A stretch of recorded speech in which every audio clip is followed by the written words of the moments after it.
I made great money. So, but I realized that if I didn't make a change, as I was 24 at the time, I realized if I didn't make a change, I was going to be a 30-year-old waiter bartender if I, at the rate that I was going. And nothing against that if that's what you watching Right. this want to do or whatever, but for me that isn't what I wanted to do. Right.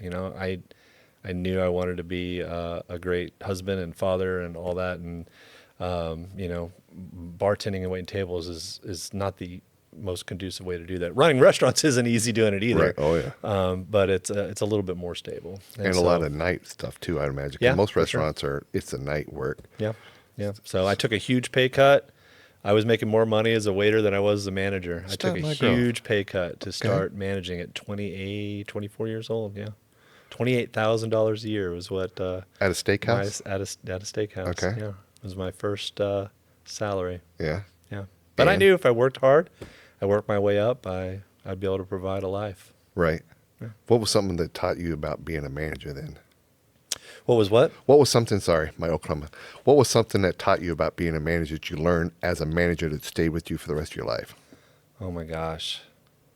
Half of all the leadership stuff that Right. I have is from that. I had the opportunity to have some incredible bosses, some incredible coworkers. And, the way I always look at all that stuff is it's like this, whenever you're working with good people, even when you have working with bad people, but when you're working with really good people, it's like this buffet of leadership. If we're talking leadership, that you get to choose. You can say, "Hey, I see the way that guy handles this situation. Right. I want to put that in my pocket. And I'm going to pull him aside later and ask him how he gained that skill. Ask him how he learned how to do that, how to lead that meeting that way, or how to handle that situation that way, Right. or run the budget this way, or whatever that was." And so I had some incredible mentors, one of which ended up being the best man at my wedding. Nice. And so, but a ton of great lessons. I got a goofy one for you.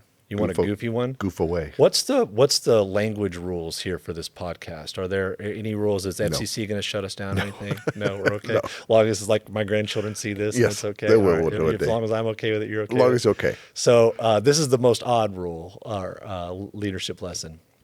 One of my mentors, Mike, said this.